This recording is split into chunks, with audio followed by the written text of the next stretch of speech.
When I pulled my Porsche 911 Carrera into Oakfield Estates for the first time, the sunset bathed the manicured lawns in golden light. After 32 years as a federal marshal, this quiet neighborhood represented everything I had worked for. A place of peace, a reward for decades of service, a sanctuary to enjoy the autumn of my life. My name is Robert Marshall. Friends call me Bob. At 58, I had taken early retirement from the Marshal Service with full benefits and enough savings to afford this slice of suburban perfection. The black Porsche gleaming in the fading sunlight wasn't just transportation. It was a monument to every dangerous warrant, served every witness, protected every long night on stakeout. I had promised myself this car for decades. Oakfield Estates reminded me of the neighborhood where I grew up in Pennsylvania. Two-story colonials with wide porches. Driveways curved just so. Trees planted at regular intervals along sidewalks where children once played freely without parents hovering nearby. The homeowners association kept everything pristine, which is exactly what attracted me. After a career spent wading through humanity's chaos, I craved order. My new home stood at 1842 Oakfield Drive. White columns flanked the front door. A brick pathway cut through the lawn. The previous owners had maintained immaculate landscaping with hydrangeas that would bloom blue in spring. I parked the Porsche in the driveway, admiring how it looked against the backdrop of my new home. The juxtaposition of German engineering against American traditional architecture pleased me. "You must be our new neighbor." I turned to see an elderly couple approaching from the colonial next door. The man walked with a slight stoop, but moved with purpose. His wife, silver-haired and elegant, carried a covered dish. "Walter Wilson," the man said, extending his hand. His grip was firm despite his age, which I guessed to be mid-70s. "This is my wife, Margaret. We've lived here since 1987. "Robert Marshall," I replied, shaking his hand. "Please call me Bob." Margaret offered the dish. "Lasagna, homemade. We figured you might not have your kitchen set up yet." The simple kindness nearly undid me. In my profession, people rarely approached with anything good in their hands. "That's incredibly thoughtful," I said, accepting the dish. The warmth seeped through to my palms. "Would you like to come in and have a bottle of scotch unpacked somewhere?" Walter's eyes lit up. "Scotch, man, eh? I knew I'd like you." Inside, among half-unpacked boxes, we sat in the kitchen. The Wilsons were exactly the kind of neighbors I had hoped for. Walter had retired from a career as an engineer at General Electric. Margaret had taught elementary school for 30 years. They had 3 grown children, 7 grandchildren, and stories about all of them. "The neighborhood has changed over the years," Walter said, nursing his scotch. "When we moved in, it was mostly young families. Now it's a mix, some original owners like us, some new money." "Speaking of new money," Margaret added, her voice dropping slightly, "you should know about Victoria Hamilton." Walter shot his wife a look that spoke volumes about decades of marriage. "Now, Maggie, let the man settle in before you start neighborhood politics." Margaret waved him off. "He should be prepared. Victoria is the HOA vice president. She takes her position very seriously." "Too seriously," Walter muttered into his glass. I had encountered enough petty bureaucrats in my career to recognize the warning. "Strict about the rules." "The rules are fine," Walter said. "Victoria's interpretation of them is the problem." "She'll likely pay you a visit soon," Margaret warned. "Just be prepared. She has opinions about everything, especially cars parked in driveways." I glanced out the window at my Porsche. "Is there a rule against Porsches?" Walter chuckled. "No written rule, but Victoria believes Oakfield Estates has a certain image to maintain. Your car might be too flashy for her tastes." "I see," I said, though I didn't fully understand yet. "Well, I appreciate the warning." As the Wilsons prepared to leave, Walter lingered at the door. "Bob, one more thing. Victoria has been vice president for 3 years. In that time, 3 families have moved out after ongoing disputes with her. Just keep your guard up." I thanked him for the advice, watching them walk back to their house through the gathering dusk. My Porsche sat in the driveway, suddenly looking less like a trophy and more like a target. That night, I unpacked my home security system. Old habits die hard. Victoria Hamilton arrived at precisely 10:00 a.m. the next morning. From my front window, I watched her park a white Lexus SUV at the curb. She emerged wearing cream-colored slacks and a blue blazer clipboard in hand, her blonde hair pulled back in a severe bun that matched her expression.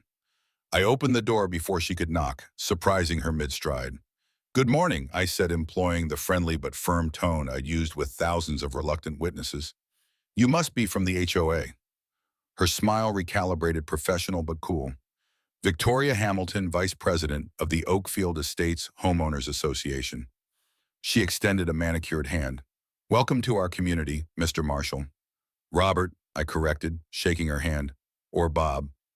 "Of course, Robert." She glanced past me into the house, then at the Porsche in the driveway. Something in her eyes hardened momentarily. "I always make a point to personally welcome new residents and review our community guidelines." I gestured toward the living room. "Please come in. Coffee?" "No, thank you." Victoria perched on the edge of my sofa, setting her clipboard on the coffee table. "I won't take much of your time." For the next 20 minutes, Victoria outlined the Oakfield Estates rules and regulations with the precision of someone defusing a bomb. Lawn height requirements measured in fractions of inches. Approved exterior paint colors with specific brand and shade numbers. Trash can placement protocols that included exact distances from the curb. I listened attentively, nodding at appropriate intervals. Her delivery reminded me of rookie agents reciting federal statutes during training, convinced that memorization equaled understanding. "And of course," she continued, "vehicle regulations." Her gaze drifted toward the window where my Porsche was visible. "We ask that all vehicles be parked in garages overnight. Exceptions are made for guests or temporary situations, but permanent residents should utilize their garages for vehicle storage." "I understand," I replied, though my garage was currently filled with unpacked boxes. "Once I'm settled, the Porsche will be garage kept." Victoria's smile tightened. "Wonderful, though I must say such a distinctive vehicle might be more suited to downtown living. Oakfield Estates residents generally prefer more understated transportation." The comment was delivered as casual observation, but I recognized it for what it was, the first shot across the bow. "The Porsche was my retirement gift to myself," I explained. "After 32 years as a federal marshal, I wanted something special." Her eyebrows rose slightly at my profession. "A marshal? How interesting. Well, thank you for your service." The words were correct, but the tone perfunctory. "I should mention we have several residents with law enforcement backgrounds. Sheriff Thomas on Maple Court was with the county for 20 years. Translation: You're not special here." As Victoria prepared to leave, she paused at the door. "I'm sure you'll find Oakfield Estates a peaceful community, Robert. We work hard to maintain certain standards. I hope your transition to civilian life goes smoothly." "I appreciate your concern," I replied, matching her smile watt for watt. "And I look forward to being part of the community." Victoria's eyes narrowed almost imperceptibly. She recognized that I hadn't been intimidated, and it bothered her. Monthly HOA meetings are the first Tuesday evening at the community center. Attendance is encouraged, but not mandatory. "I'll be there," I assured her. After she left, I watched through the window as she made notes on her clipboard before driving away. Years of reading people told me everything I needed to know. Victoria Hamilton wasn't simply performing administrative duties. She was assessing whether I would be compliant or problematic. I poured another cup of coffee and called Walter Wilson. "She just left," I told him when he answered. Walter chuckled. "That was quick. What is the verdict?" "Apparently my car is too distinctive for Oakfield Estates." "Ah, she's starting with the Porsche. Predictable." Walter sighed. "Bob, would you mind coming over for dinner tonight? There are some things Margaret and I should tell you about Victoria." That evening, over Margaret's pot roast, Walter revealed what he knew. Victoria moved here 4 years ago after her divorce. Ex-husband was some hotshot investment banker. She got the house in Oakfield as part of the settlement. Within 6 months, she had joined the HOA board. 3 months after that, she was vice president. Margaret poured more wine. The previous vice president, David Chen, suddenly resigned. No explanation. He and his wife sold their house and moved to Florida within weeks. "Since Victoria took over," Walter continued, 3 families have left after ongoing disputes with her. The Robinsons on Cherry Lane, the Patels at the corner, and the Santoros across from the community center. "What kind of disputes?" I asked. Walter and Margaret exchanged glances. It always starts with minor violations, Margaret said. Lawn too long, garbage cans left out, unapproved decorations, then escalates to daily notices, fines, threats of liens. The Patels had lived here for 15 years, Walter added. Their son had planted a vegetable garden in their backyard. Victoria claimed it violated the aesthetic cohesion of the neighborhood, even though it wasn't visible from the street. Can she do that? I asked. Technically, the HOA has broad powers, Walter explained, but Victoria interprets the rules creatively, and she has allies on the board who back her decisions. What happened to the Patels? They fought it for months. Then their car was vandalized, tires slashed, no evidence, of course. 2 weeks later, they put their house on the market. The Santoros had their mailbox damaged repeatedly, Margaret added. The Robinsons found their sprinkler systems sabotaged, flooding their basement. I set down my fork. You're suggesting Victoria was behind these incidents. Nothing was ever proven, Walter said carefully. But the pattern is clear. Those who challenge Victoria experience misfortunes. Have you considered leaving? I asked. Walter's jaw tightened. This is our home. We've lived here for over 30 years. We're not being driven out by some power-hungry divorcee with a clipboard. Margaret placed her hand over her husband's. Victoria mostly leaves us alone now. We've learned which battles to fight. After dinner, Walter walked me to the door. Under the porch light, his face looked older, wearier. I hope we haven't alarmed you, Bob. Perhaps your experience will be different. I clapped him on the shoulder. I appreciate the warning. And don't worry, Walter. I've dealt with worse than Victoria Hamilton. Walking back to my house, I noticed a white Lexus SUV driving slowly past. The driver didn't wave. The first violation notice appeared 3 days later, tucked under my windshield wiper. Parking violation vehicles must be parked in garages overnight. Fine $50. I examined my driveway, taking photos with my phone. The Porsche was parked perfectly straight on my own property, bothering no one. I had been up until 2 a.m. unpacking boxes in the garage, making progress, but not enough to fit the car inside yet. The second notice came the following day. Landscaping violation: lawn exceeds maximum height of 3.5 inches. Fine $70. I measured my grass with a ruler. The tallest blades reached 3.625 inches, 1/8 of an inch over the limit.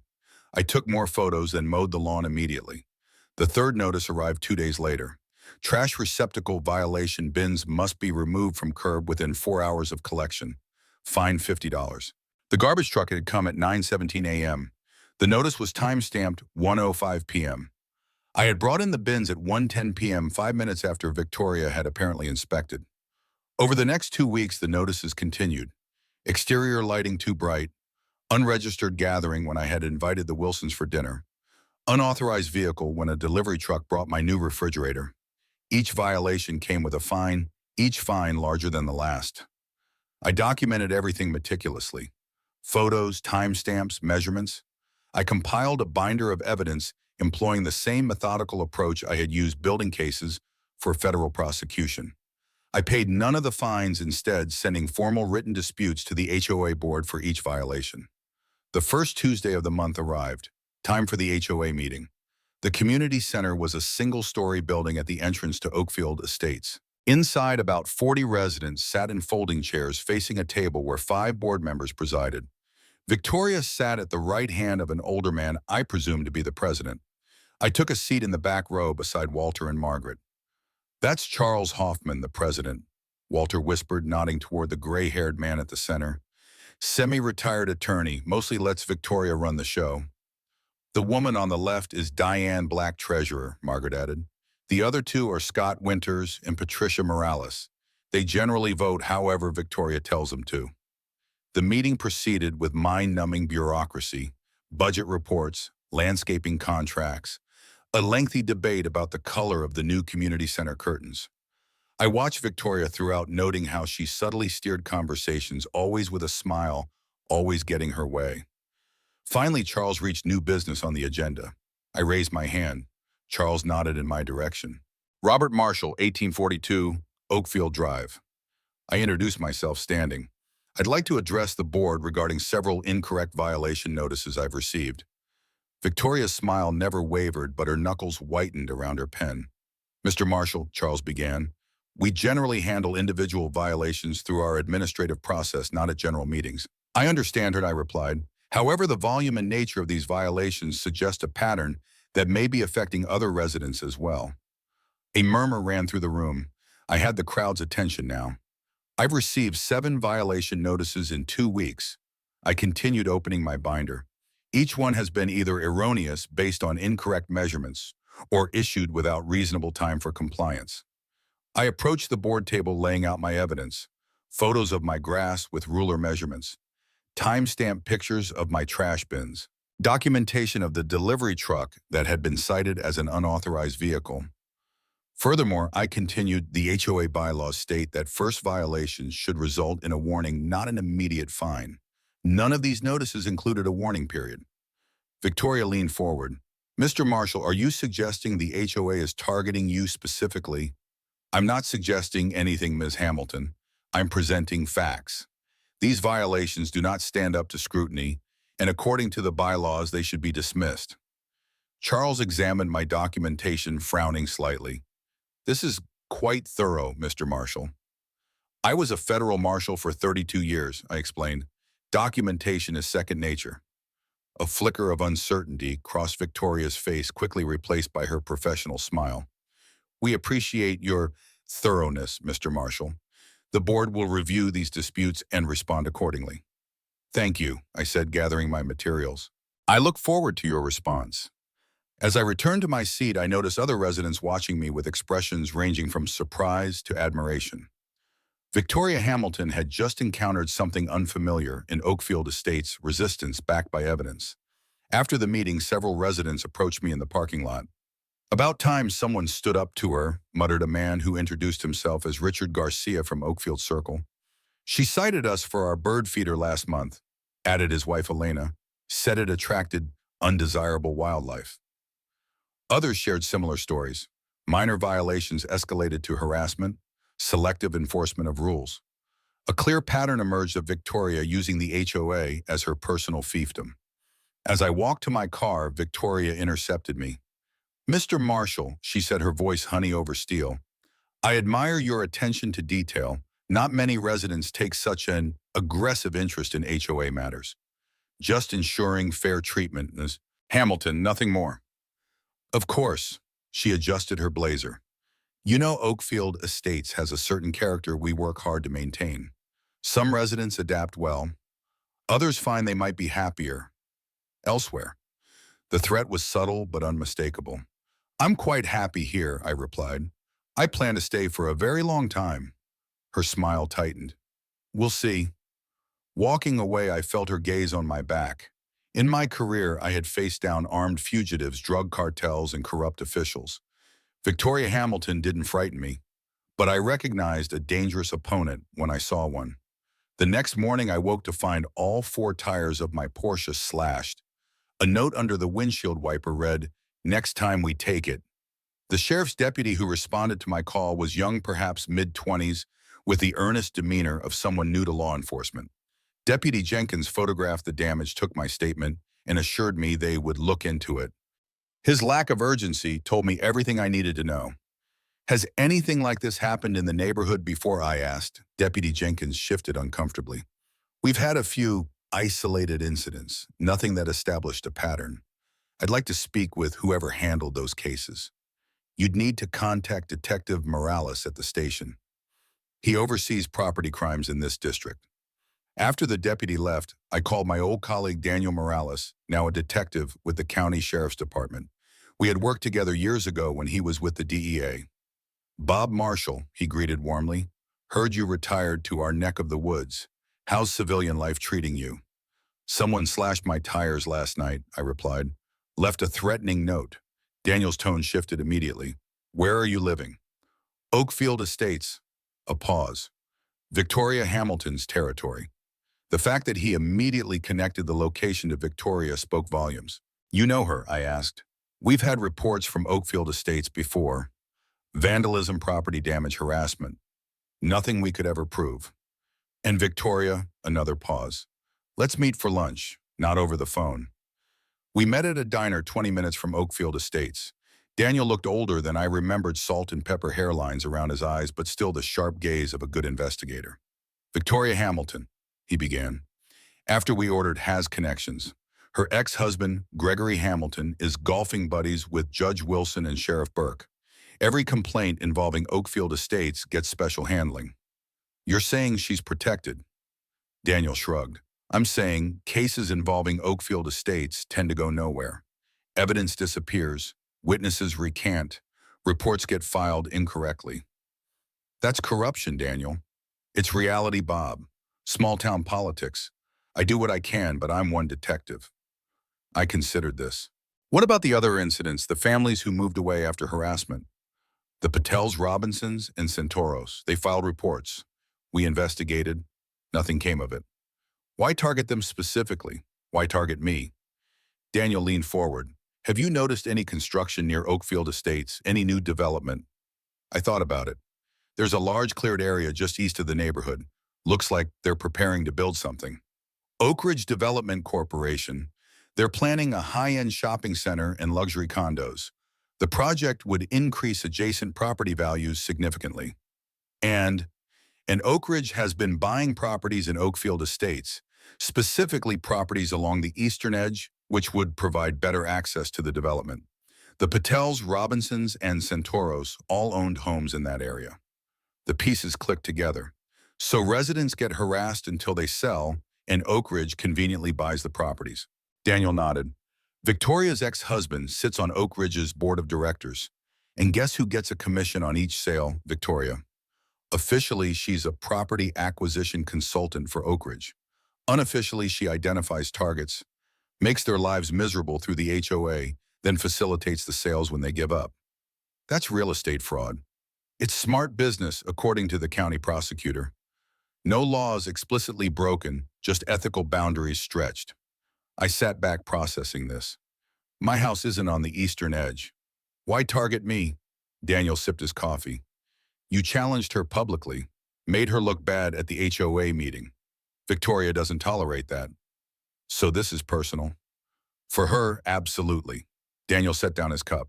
Bob, I know you. You're not going to back down. Just be careful. Document everything. Get security cameras, good ones. And watch your back. That afternoon, I installed an extensive security system around my property. Cameras covering every angle, motion sensors, cloud backup so footage couldn't be destroyed. I positioned one camera specifically to capture the street view, ensuring any suspicious vehicles would be recorded. As darkness fell, I sat in my living room reviewing the HOA bylaws line by line. The document was 86 pages of legalese, but I had spent decades reading federal statutes and case law. By midnight, I had identified 17 procedural violations in how Victoria had handled my case alone. My phone rang. Walter Wilson. Bob, are you free tomorrow morning for golf? The invitation seemed odd given the circumstances, but I agreed. Oakfield Country Club at 9? No, Walter replied quickly. Pinehurst Municipal. It's public, but the back 9 is quite private this time of year. The next morning, Walter and I walked the nearly empty back 9 at Pinehurst. His golf game was better than mine, but neither of us seemed focused on our scores. At the 14th hole, far from the clubhouse, Walter finally spoke freely. Victoria isn't working alone, he said, lining up a putt. Charles Hoffman, the HOA president, is involved too. He gets kickbacks from the landscaping company the HOA hired. How do you know this? Walter sank his putt. Margaret's nephew works for the company. He saw the payments being made cash in envelopes. I considered this information. Is anyone on the board clean? Diane Black, maybe. She's questioned some of the financial decisions. Walter leaned on his putter. But there's more. Victoria isn't just helping Oak Ridge buy properties. She's been falsifying HOA financial records. Embezzlement, Walter nodded. Special assessment funds that never went to projects. Inflated maintenance costs. The HOA reserve fund should have over $300,000, but the last statement it showed barely $50,000. Why hasn't anyone reported this? To whom the sheriff is in Gregory Hamilton's pocket. The county prosecutor plays golf with them, and most residents either don't pay attention or are too afraid of Victoria to speak up. I processed this information. The Wilsons, Garcias, and others who've been here a long time. Why haven't they been targeted? Walter's expression darkened. We have been in subtle ways, but we're not valuable to Oak Ridge. Our properties aren't in strategic locations for their development. He paused. Bob, there's something else you should know about the Santoros. What about them? Anthony Santoro didn't just leave after being harassed. He was preparing to file a lawsuit against the HOA and Oak Ridge. Had evidence of the scheme. Walter's voice dropped. 2 days before he was set to meet with his lawyer, he died. Heart attack at 52, very sudden, very convenient. The implication hung in the air between us. Are you suggesting Victoria was involved? Walter shrugged. I'm just telling you what happened. Make your own conclusions. That evening, I reviewed the footage from my security cameras. At 3:17 p.m., while I was golfing with Walter, a white Lexus SUV had driven slowly past my house twice. Victoria Hamilton conducting surveillance. I made a decision. This wasn't just about petty harassment anymore. This was organized fraud, possibly worse. I would need to build a case, methodically gather irrefutable evidence, and find the right authorities to present it to. Victoria had local law enforcement connections, but federal agencies were another matter entirely. As I prepared for bed, my security system alerted me to movement near my driveway. On the monitor, 3 figures in dark clothing approached my Porsche. One carried what looked like spray paint. I watched, recording everything as they vandalized my property. They spray-painted "Leave" in large red letters across my garage door, then moved to the Porsche. Before they could damage the car, I triggered the home security alarm. The siren sent them running to a waiting vehicle. The camera captured the license plate clearly. I recognized the car. It belonged to Scott Winters, HOA board member. The harassment had escalated. Victoria was sending a message, but she didn't realize who she was dealing with. I hadn't spent 3 decades hunting fugitives and protecting witnesses without learning a few things about patience, strategy, and justice. Victoria Hamilton had declared war on the wrong retired federal marshal. The next morning, Deputy Jenkins returned to document the new vandalism. Once again, his response was perfunctory, his report vague. When I showed him the security footage clearly identifying Scott Winters' vehicle, he appeared uncomfortable. I'll include this in the report, he said, avoiding my gaze. And will Scott Winters be questioned? That would be up to Detective Morales. I called Daniel immediately after the deputy left. They're getting bolder, I told him. Board member Scott Winters was involved this time. I have it on video. Daniel sighed. Send me the footage privately. I'll do what I can, but don't expect much. Sheriff Burke reviews all cases involving Oakfield Estates personally. This is obstruction of justice, Daniel. I know Bob, but proving it is another matter. I decided to change tactics. If local law enforcement was compromised, I needed to build a case that could go federal. Real estate fraud across multiple properties could potentially involve wire fraud, mail fraud, or RICO violations. I spent the day installing additional security cameras, including several well-hidden ones, that wouldn't be obvious to anyone casing my property. That evening, I began compiling a detailed dossier on Victoria Hamilton, Charles Hoffman, and their connections to Oak Ridge Development. Online property records revealed that Victoria had handled the sales of 7 Oakfield Estates homes to Oak Ridge subsidiaries in the past 3 years. Each sale occurred within months of the homeowners receiving multiple HOA violations. Each property was along the eastern edge of the neighborhood, creating a continuous strip of Oak Ridge-owned land connecting to their development site. Financial disclosures showed Gregory Hamilton owned 12% of Oak Ridge Development. Victoria's consulting fees for property acquisitions totaled over $200,000 in the past 2 years alone. The HOA financial records were harder to access, but Walter had connections. Through his contact on the landscaping crew, we obtained copies of invoices showing the HOA had been charged for services never performed. The difference between reported costs and actual work amounted to nearly $80,000 over 3 years. By midnight, I had assembled enough preliminary evidence to justify a formal investigation. The question was, who to trust with it. My phone rang. Unknown number. Marshal, I answered. This is Diane Black. Came a woman's voice, hushed and nervous. From the HOA board. Ms. Black, what can I do for you? We need to talk. Not over the phone, not in Oakfield Estates. Her voice trembled slightly. I've seen the books. The real books. It's worse than you think. We arranged to meet the following morning at a coffee shop 20 miles away. That night I slept lightly, waking at every sound. Years of field work had taught me to trust my instincts, and every instinct told me the situation was escalating toward violence. Victoria had too much to lose if her scheme was exposed. At 3:42 a.m., my security system alerted me to movement in the driveway. On the monitor, I saw 3 men approaching my Porsche. This wasn't vandalism. One carried bolt cutters, another a towing hook. They were going to steal my car. I called 911 reporting a theft in progress. Then I watched as the men methodically prepared to tow my Porsche.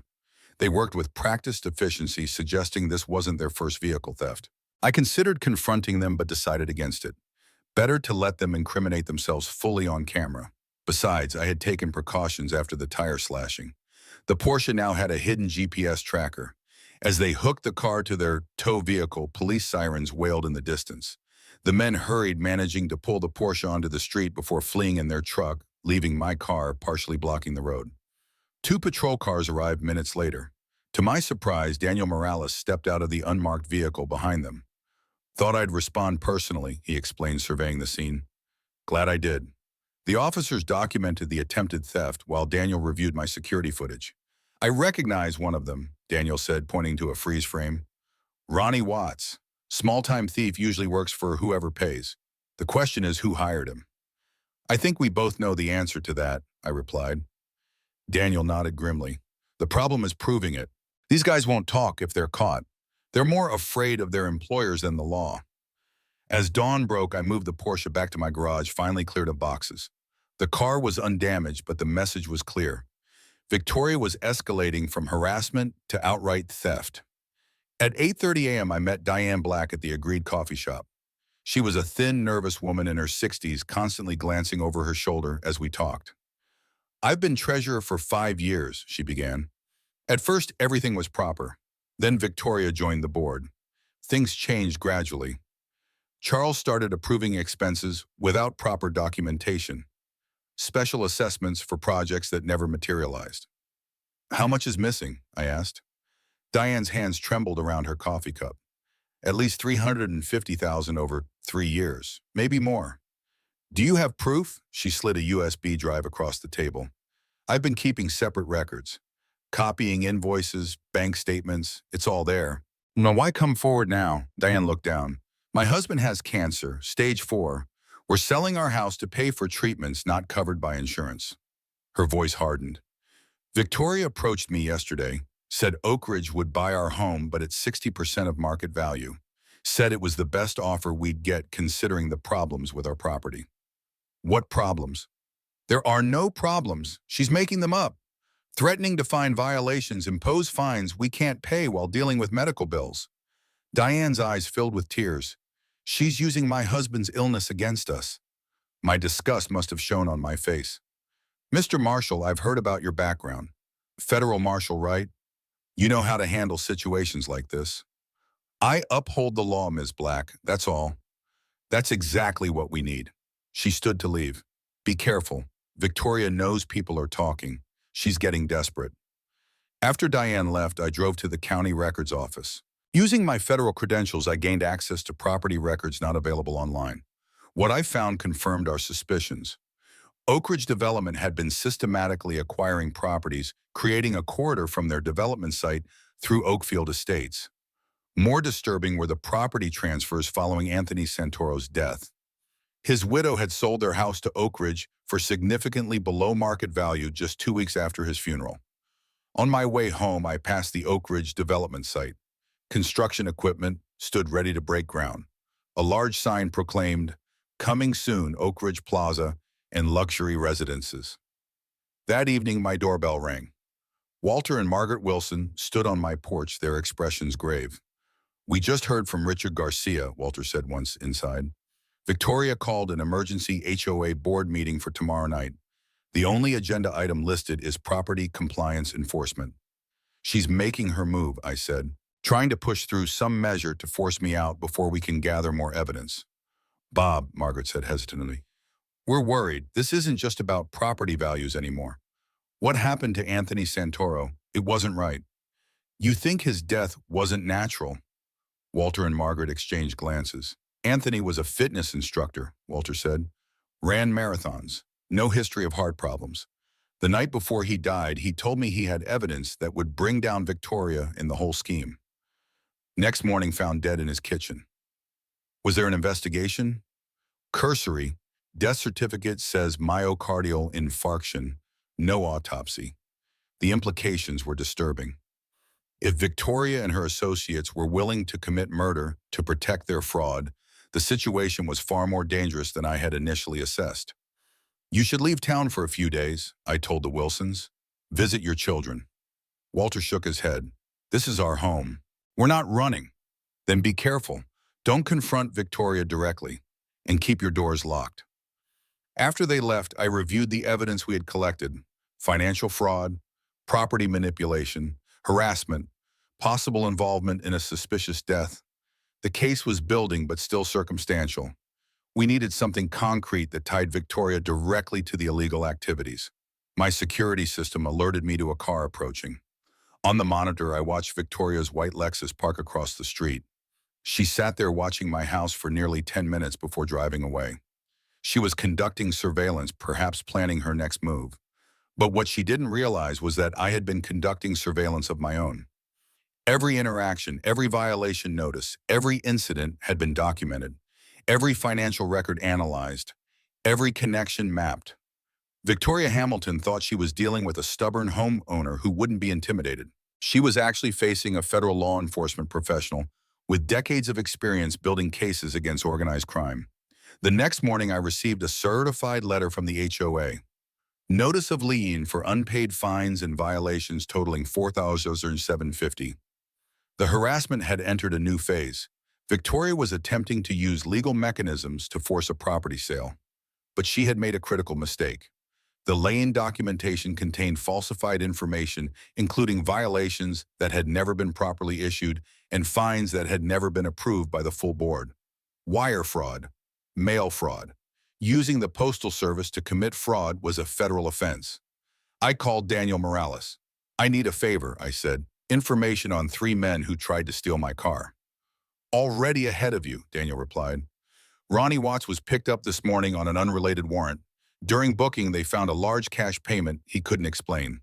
$5,000. Any connection to Victoria? Nothing direct, but he made a call from the station to a burner phone. We traced the phone's location at the time of the call, where Oakfield Estates Community Center, during the emergency HOA board meeting. Another piece of the puzzle. Victoria had likely hired the thieves through intermediaries, maintaining plausible deniability while orchestrating the theft. Daniel, I think we have enough for a federal case. Real estate fraud, wire fraud, mail fraud, possibly RICO violations. You need to be careful, Bob. These people have connections. And if what you suspect about Santoro is true, I know the risks, but this has gone beyond HOA politics. They're stealing people's homes, Daniel. Destroying lives. It needs to stop. That afternoon, I prepared for the emergency HOA meeting. I gathered my evidence, made copies, and prepared to challenge whatever measure Victoria was planning to push through. I knew it would be confrontational, possibly dangerous, but staying silent wasn't an option. As dusk fell, I received another securities alert. 3 men in reflective vests were approaching my house. The vest had HOA security stenciled on the back. One carried a toolbox, another a tow hook. They weren't even trying to be subtle anymore. They were coming for my car in broad daylight, using fake HOA authority as cover. I watched on the monitor as they approached the Porsche in my driveway, inspecting it with the confidence of men who believed they had official backing. One began to attach the tow hook while another removed my license plate. It was time to confront them directly. I stepped onto my porch, moving deliberately. The men glanced up, saw me watching, but continued their work. They believed they had authority. They believed I would be intimidated. "Can I help you, gentlemen?" I called out, my voice calm but carrying. The leader turned a smirk on his face. "Official HOA enforcement. You're in violation. We're impounding the vehicle." "Under what authority?" I asked, walking toward them slowly, deliberately. The man flashed a laminated badge. Fake, obviously fake. HOA Security Division. "Your fines are unpaid, so we're seizing property as compensation." I stopped 3 paces from them and reached inside my jacket, retrieving my federal marshal badge. I kept it polished out of habit, though I was retired. The gold star caught the late afternoon sunlight. U.S. Marshal, I said quietly, I suggest you step away from my vehicle immediately. The men froze uncertainty, crossing their faces. They hadn't expected resistance, certainly not from federal law enforcement. You're retired, the leader said, recovering slightly. That badge doesn't mean anything now. The badge may be retired, I replied. I'm not. Last warning. Step away from the car. For a moment, tension hung in the air like a drawn wire. Then something in my expression must have convinced them. They backed away from the Porsche. Victoria Hamilton sent you, I said. It wasn't a question. The men exchanged glances. We don't know any Victoria, the leader replied unconvincingly. We just follow HOA orders. Then I suggest you tell whoever gave those orders that interfering with a federal investigation is a serious offense. Impersonating law enforcement, attempted grand theft, auto conspiracy to commit fraud.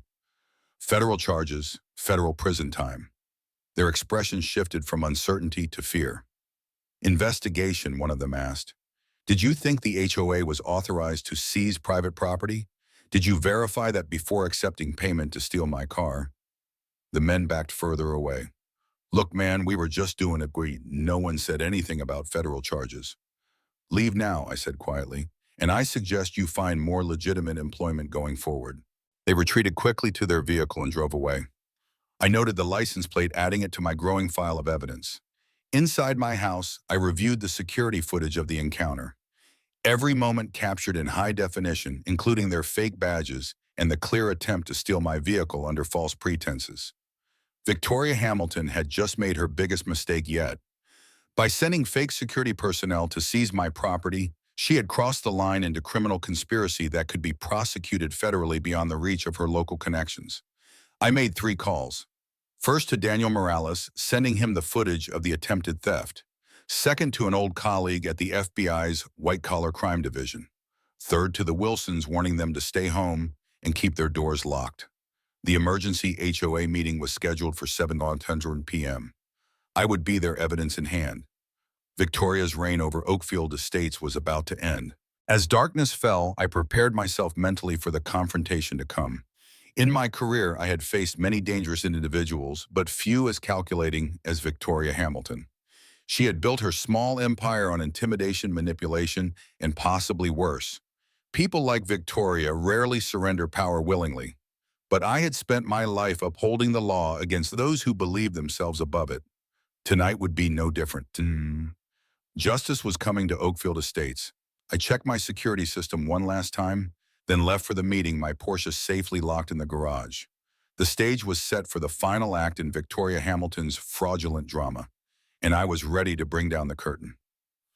The Oakfield Estates Community Center parking lot was nearly full when I arrived. Word of the emergency meeting had spread quickly, drawing a larger crowd than usual. I recognized faces from previous encounters. The Garcias, several elderly couples from the north side, younger families who normally avoided HOA politics. Something had stirred the community. Inside the usual rows of folding chairs faced the board table where Charles Hoffman sat beside Victoria Hamilton. Scott Winters and Patricia Morales flanked them. Diane Black's seat remained conspicuously empty. Walter and Margaret Wilson saved me a seat in the back row. Diane called in sick, Walter whispered as I sat down. Convenient timing. Or self-preservation, I replied quietly. Charles Hoffman called the meeting to order at precisely 7:00 p.m. His voice carried the practiced authority of a career attorney, but his eyes darted nervously to Victoria every few seconds. Thank you all for attending on short notice, he began. We have a single agenda item tonight, property compliance enforcement. Victoria smiled thinly as Charles continued. The board has prepared a resolution authorizing expanded enforcement measures for owners with multiple unresolved violations. Scott Winters distributed copies of the proposed resolution. I scanned it quickly, my training and legal documents, immediately identifying the concerning language. The resolution would grant the board authority to place liens on properties after just 2 weeks of unpaid fines, accelerating the normal 90-day process. It would also establish a 3-person compliance committee with power to authorize property inspections without prior notice. Most troubling, it included a provision allowing the HOA to hire security personnel to secure assets from non-compliant properties as payment for unpaid fines. Victoria was creating official cover for what they had attempted at my house earlier that day. Charles opened the floor for discussion. Richard Garcia stood first. "This resolution seems excessive," he stated firmly. "Many of these powers go beyond what state law allows HOAs to exercise." Victoria leaned forward. "Mr. Garcia, with all due respect, the board is simply responding to a growing compliance issue in our community. Some residents," her eyes flicked briefly to me, "have repeatedly ignored properly issued notices." Elena Garcia stood beside her husband. "My family has lived here for 12 years. We've never needed security personnel before. For what changed?" Victoria's smile never wavered. "The character of our neighborhood is changing, Mrs. Garcia. We must adapt our enforcement mechanisms accordingly." The thinly veiled implication hung in the air. Victoria was suggesting that new residents like me were threatening Oakfield Estates' character. Several other homeowners voiced concerns. Each time Victoria or Charles dismissed them with bureaucratic platitudes about community standards and property values. Finally, I stood. "Robert Marshall, 1842, Oakfield Drive." I introduced myself. "I have several questions about this resolution." Victoria's smile tightened. "We're aware of your concerns, Mr. Marshall. Perhaps we should address them privately after the general meeting." "I believe my concerns are relevant to everyone here," I countered, "particularly regarding the security personnel provision. Earlier today, 3 men wearing vests labeled deemed HOA security attempted to tow my vehicle from my property, claiming they were collecting for unpaid fines." Murmurs rippled through the audience. "That's absurd," Charles interjected. "The HOA has no security personnel." "Exactly my point," I replied. "Yet someone sent these men with fake badges to seize my property. I have the entire incident on video." Victoria's composure slipped momentarily. "Mr. Marshall, your personal disputes with the HOA are not the subject of this meeting. On the contrary, Ms. Hamilton, this resolution would retroactively authorize exactly what was attempted at my home today. It seems designed specifically to target certain homeowners." I turned to address the crowd directly. "How many of you have received violation notices in the past month?" Roughly half the hands went up. "And how many of those violations were for minor issues that had never been enforced before?" Most hands remained raised. "One last question. How many of you live along the eastern edge of Oakfield Estates adjacent to the Oak Ridge development?" Nearly every person with a raised hand nodded or verbally confirmed. I turned back to the board. "Interesting pattern, wouldn't you say?" Victoria stood abruptly. "Mr. Marshall is attempting to derail this meeting with the conspiracy theories. The board calls for an immediate vote on the resolution." "Point of order," called Catherine Chen, the retired attorney I had met previously. "HOA bylaws require a minimum 7-day notice before voting on new enforcement measures. This emergency meeting was called only yesterday." Charles Hoffman shuffled uncomfortably. "Under extraordinary circumstances, the board can expedite procedural requirements." "What extraordinary circumstances?" I asked. "What emergency necessitated this meeting?" Victoria interrupted. "The board is not obligated to justify its procedural decisions to individual homeowners." "Perhaps not," came a new voice from the doorway, "but you might need to justify them to the county prosecutor." Detective Daniel Morales entered the community center, accompanied by 2 uniformed deputies. The room fell silent. Detective Victoria acknowledged coolly, "This is a private HOA meeting. Is there something we can help you with?" Daniel approached the board table. "We're investigating a reported attempt to steal a vehicle from Oakfield Estates earlier today. The suspects claimed to be acting under HOA authority." Charles Hoffman paled visibly. "The HOA authorized no such action." "That's good to hear," Daniel replied, "because impersonating security personnel to seize property would constitute several felonies." Victoria maintained her composure. "Detective, I assure you the board had no knowledge of such activity.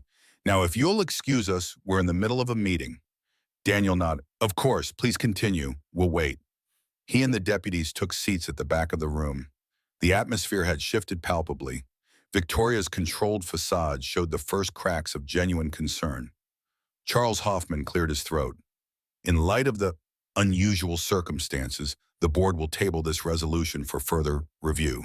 Meeting adjourned. Victoria shot him a venomous look but remained silent as Charles hastily gathered his papers. As the crowd dispersed, several homeowners approached me, sharing their own stories of harassment and selective enforcement. A pattern had emerged. Those who had challenged Victoria had experienced escalating violations, property damage, or social isolation within the community. Daniel joined our growing circle. "Bob, I need to speak with you privately." We stepped outside into the cool evening air. "The men who tried to take your car," Daniel began. We identified all three. Career criminals with records for theft and intimidation. One of them agreed to talk in exchange for leniency. And he says they were hired by phone, paid in cash. Never met their employer face to face. But, Daniel lowered his voice, the payment was delivered by Scott Winters. The direct connection we needed. "That's enough for a warrant," I said. Daniel nodded. "County judge signed it an hour ago. We're searching Winters' house tonight. If we find evidence linking him to Victoria or the fraud scheme, they'll turn on each other," I finished. "People like Victoria and Charles always do when cornered." As we spoke, I noticed Walter Wilson engaged in an intense conversation with several older residents. They nodded repeatedly, faces grim with resolve. Daniel followed my gaze. "What's happening there?" "I believe the revolution has begun," I replied. "Victoria's reign is ending." Walter approached us. "Bob, we need to talk. A group of us are meeting tomorrow morning at my house, planning a special session to recall the board." "I'll be there," I promised. As the parking lot emptied, Victoria emerged from the community center, flanked by Charles and Scott. Their hushed, urgent conversations stopped abruptly when they spotted me. Victoria's eyes narrowed, calculation replacing her usual artificial smile. For the first time, I saw genuine fear beneath her confident exterior. The careful facade was cracking. Victoria Hamilton was beginning to understand that her power was built on a foundation of sand. "This isn't over, Marshal," she called across the parking lot. "On that," I replied calmly, "we agree completely." Walter Wilson's living room accommodated 15 determined Oakfield Estates residents the next morning. Coffee and Margaret's homemade cinnamon rolls fueled intense discussions about HOA bylaws, recall procedures, and financial accountability. Catherine Chen, our resident legal expert, outlined the process. The bylaws allow for a recall vote if 20% of homeowners petition for a special session. With 240 homes in Oakfield Estates, we need 48 signatures. Elena Garcia held up a notepad. "Between everyone in this room, we have relationships with at least 100 households. If each of us can convince even half of them," Richard Garcia nodded. "The challenge isn't getting signatures. It's ensuring Victoria doesn't retaliate against those who sign." The room quieted. Fear of Victoria's tactics had kept the community docile for years. I stood. "This goes beyond HOA politics now. We have evidence suggesting Victoria and her associates have committed multiple felonies: fraud, conspiracy, attempted theft. Detective Morales is building a criminal case." "But that could take months," Walter objected. "Meanwhile, they'll continue targeting homeowners, pressing this new resolution once the heat dies down." "Then we pursue both tracks simultaneously," I suggested. "The criminal investigation continues while we organize the recall. Victoria can't retaliate against the entire community." Catherine considered this. "The bylaws also require the board to open financial records for review if 10% of homeowners request it. That's only 24 signatures. And I've already documented numerous financial irregularities," added Margaret, who had been reviewing the records Diane Black provided. "Missing funds, falsified invoices, unauthorized payments." A plan formed. We would file the financial review request immediately, forcing the board to either comply or openly violate the bylaws. Meanwhile, we would quietly gather recall petition signatures, aiming for far more than the required 48. "One more thing," I added. "Everyone needs security cameras. Document everything. If Victoria escalates against anyone in this room, we need evidence." As the meeting concluded, my phone rang. Daniel Morales. "We found something at Winters' house," he said without preamble. "A burner phone with text messages coordinating the car retrieval at your address, and a stack of cash payment receipts signed by Victoria Hamilton for special projects." "Enough for an arrest." "Not yet. The county prosecutor wants more direct evidence linking Victoria to the actual crimes, not just the payments." Winters is claiming he was acting on board instructions, not specifically Victoria's orders. They're circling the wagons, I observed. For now. But Scott Winters doesn't strike me as the type to fall on his sword for someone else. Keep pushing from your end. When we move, I want cases against all of them. The coalition dispersed with clear assignments. The Garcias would collect signatures from the northern section. The Chens would handle the eastern border. Walter and Margaret would approach their longtime neighbors in the original development. I would confront Victoria Hamilton directly, not with accusations or threats, but with an offer. In my experience, people like Victoria valued self-preservation above all else. When the ship started sinking, they were first to the lifeboats, often pushing others overboard to secure their spot. I drove to Victoria's house, a sprawling Tudor-style home at Oakfield Estate's most prestigious address. Her white Lexus sat in the circular driveway. I parked the Porsche directly behind it, a calculated statement. Victoria answered the door herself, surprise briefly crossing her face before her practiced smile appeared. "Mr. Marshall, this is unexpected. May I come in? I believe we have matters to discuss." She hesitated, then stepped aside with rehearsed graciousness. Of course. Victoria's home reflected her personality, meticulously arranged, expensively furnished, and utterly without warmth. Every object seemed positioned for maximum impression rather than comfort or joy. She led me to a formal sitting room. "What brings you here, Mr. Marshall?" I chose my words carefully. "The situation in Oakfield Estates is reaching a tipping point. Detective Morales has evidence linking Scott Winters to the attempted theft at my home. The financial review request will expose irregularities in the HOA accounts, and the recall petition already has 39 signatures." Each statement landed like a precise blow. Victoria's composure wavered slightly. "These are serious allegations," she replied, her voice controlled but strained, "though I fail to see how they involve me personally." "Scott Winters will talk eventually," I continued calmly. "People like Scott always do when facing prison time. Charles Hoffman lacks the spine for a protracted legal battle. The evidence trail leads directly to you, Victoria.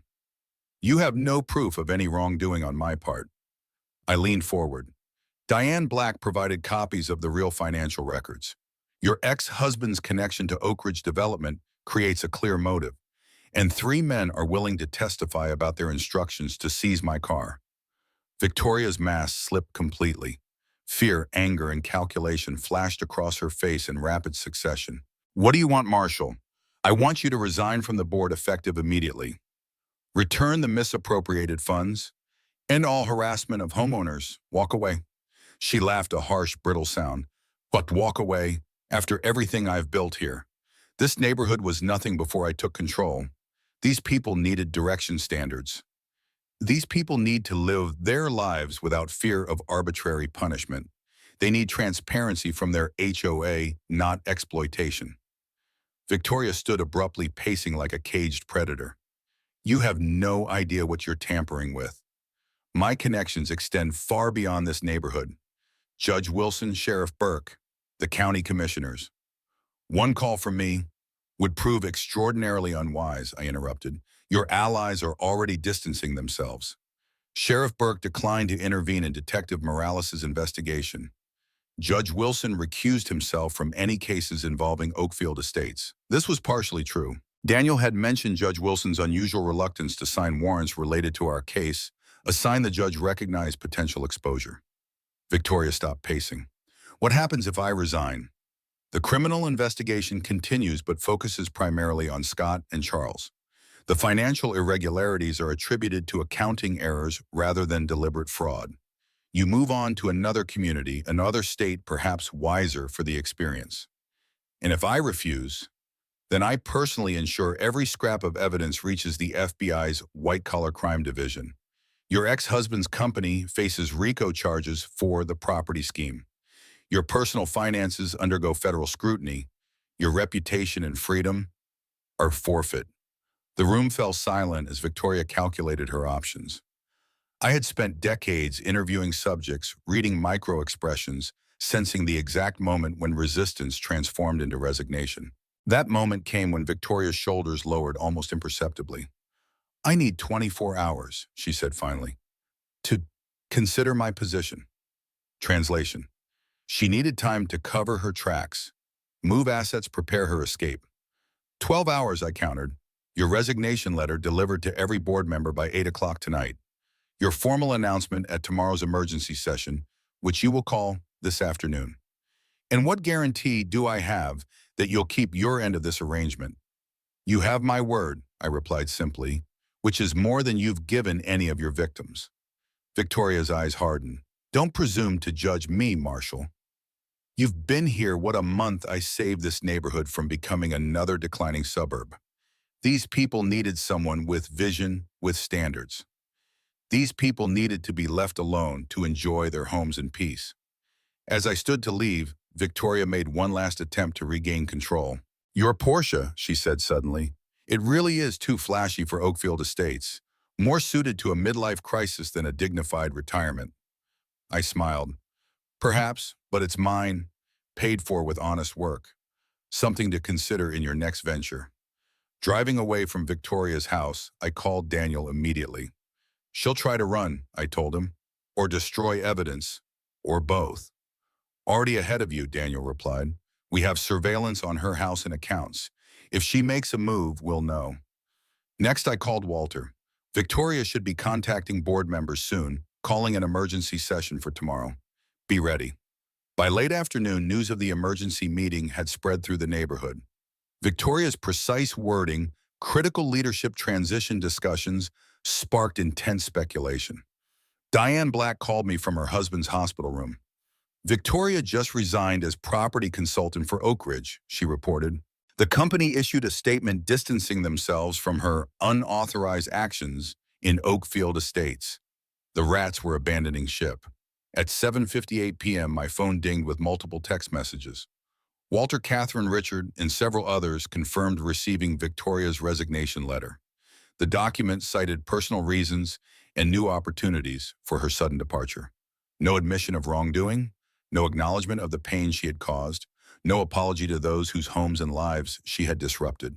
But it was a start. Just after midnight, my security system alerted me to movement on the street. Victoria's Lexus drove past my house trunk and back seat loaded with boxes and suitcases. She slowed briefly, looking directly at my front door as if sensing I was watching. I was. In her eyes, I had been merely an obstacle to her plans, an unexpected variable in her equations of power and profit. But I represented something more significant: accountability. The principle that actions have consequences, that power demands responsibility, that communities belong to the people who live in them, not to those who seek to control them. Victoria Hamilton pulled away, disappearing into the night, running as people like her always do when confronted with the consequences of their actions. I called Daniel immediately. Victoria's on the move, fully packed, car heading south on Oakfield Drive. We're on it, he replied. But Bob, there's something else. The search of her home office turned up files on Anthony Santoro, medical records, insurance documents, even a copy of his autopsy report that was supposed to be sealed. Why would she have those? That's what concerns us. The medical examiner who signed off on the natural causes finding is Judge Wilson's brother-in-law. And one of the files mentioned a life insurance policy naming the HOA as secondary beneficiary. The implications were disturbing. You think Santoro was murdered? I think we need to look much closer at his death. And I think Victoria Hamilton just became a person of interest in a potential homicide investigation. I hung up, staring into the darkness where Victoria's taillights had disappeared. The stakes had just escalated far beyond HOA politics and property disputes. If Victoria Hamilton had been involved in Anthony Santoro's death, she wouldn't be coming back to face a simple recall vote or financial fraud charges. She would be running for her freedom, perhaps her life. And running was something I had spent a career preventing people from doing successfully. The emergency HOA meeting was scheduled for 7:00 p.m. the following evening. By noon, Victoria Hamilton's Lexus had been located at Birmingham International Airport. Surveillance footage showed her boarding a flight to Cancun, Mexico. Daniel called with the update. We flagged her passport, but Mexico doesn't have automatic extradition for financial crimes. If we want to charge her with Santoro's death, we need concrete evidence, not just suspicious circumstances. What about Charles Hoffman and Scott Winters? I asked. Got cracked during questioning. admitted to hiring the men who vandalized your property and attempted to steal your car.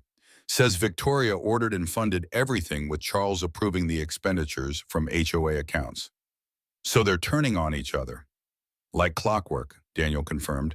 Charles is meeting with the county prosecutor this afternoon, offering information in exchange for reduced charges. The dominoes were falling. Victoria had abandoned her co-conspirators, and they were scrambling to save themselves at her expense. Walter organized an impromptu community gathering at his home before the official meeting. Over 60 residents packed into his living room and spilled onto the back patio, sharing stories of Victoria's reign of terror that many had been too frightened to discuss previously. She threatened to report my son's home business to the county if I questioned the special assessment, revealed an elderly woman I hadn't met before. My daughter's wheelchair ramp was cited as an unapproved structure until I agreed to sell my adjoining lot to Oak Ridge, added another resident. She photographed my grandchildren playing in the front yard, claimed they were damaging community landscaping, said a man in his 70s. Each story reinforced what we already knew. Victoria Hamilton had systematically terrorized Oakfield Estates residents, particularly those whose properties were valuable to Oak Ridge Development or who dared to question her authority. As 7:30 p.m. approached, we walked as a group to the community center. The parking lot overflowed with cars, forcing latecomers to park along the street. Inside, every seat was filled with dozens more residents standing along the walls. The mood was electric, a combination of anxiety and long-suppressed hope. For years, these people had lived under Victoria's shadow. Tonight represented the possibility of freedom. Charles Hoffman arrived alone, ashen-faced and visibly shaken. He took his seat at the board table alongside Patricia Morales. Scott Winters and Victoria were conspicuously absent. Diane Black entered, last supported by her husband in a wheelchair, and received a spontaneous round of applause as she took her place at the table. Charles called the meeting to order, his voice trembling slightly. As you may have heard, Vice President Victoria Hamilton has tendered her resignation effective immediately. Additionally, board member Scott Winters has also resigned. In light of these developments, this emergency session will address leadership transition and other matters. Richard Garcia stood immediately. Mr. President, before proceeding, the community deserves an explanation. These resignations come amid rumors of financial irregularities, property harassment, and potential criminal investigations. Charles glanced nervously at Patricia, who stared fixedly at the table. This is neither the time nor place, Charles began. It is exactly the time and place, interrupted Walter Wilson, rising from his seat. For years, this community has been manipulated and exploited by Victoria Hamilton and her enablers on the board. We demand transparency. Murmurs of agreement rippled through the crowd. Charles seemed to deflate before our eyes. I have provided a full statement to the county prosecutor's office regarding certain financial improprieties within the HOA management. The room erupted in exclamations of shock and anger. How much money is missing? Someone shouted. Were you involved? Called another voice. What about our homes, our property values? Charles raised his hands helplessly. Please, please, I understand your concerns. The full financial records are being audited. Preliminary findings indicate approximately $350,000 of improper expenditures over the past 3 years. Gasps and cries of outrage filled the room. As for Victoria Hamilton, Charles continued, his voice barely audible above the commotion. She appears to have left the country. Her whereabouts are currently unknown to the board. At this, Detective Morales stepped forward from the back of the room. Victoria Hamilton boarded a flight to Mexico this morning, he announced immediately, quieting the crowd. The Sheriff's Department, in conjunction with federal authorities, is investigating multiple allegations of fraud, embezzlement, conspiracy, and extortion connected to HOA activities in Oakfield Estates. Daniel paused, scanning the room. Anyone who believes they were specifically targeted for harassment, received improper fines, or was pressured to sell their property should contact my office.